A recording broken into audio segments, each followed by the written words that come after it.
இயேசு இஸ்ரேலுக்கு எவ்வாறு இருப்பார் என சிமியோன் கூறினார். பெருமையாக இருப்பார் என. குழந்தையைப் பற்றிய வார்த்தைகளை கேட்டபோது யார் வியந்தனர்? குழந்தையின் தாயும் தந்தையும். சிமியோன் மரியாவிடம் குழந்தையைப் பற்றி என்ன கூறினார்? இக்குழந்தை பலரின் வீழ்ச்சிக்கும் எழுச்சிக்கும் காரணமாக இருக்கும் என்றார். இயேசு எப்படிப்பட்ட அடையாளமாக இருப்பார்? எதிர்க்கப்படும் அடையாளமாக. மரியாவைப் பற்றி சிமியோன் என்ன இறைவாக்கு கூறினார்?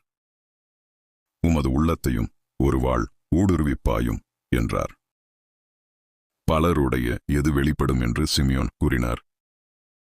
மறைவான எண்ணங்கள் வெளிப்படும் என்றார்.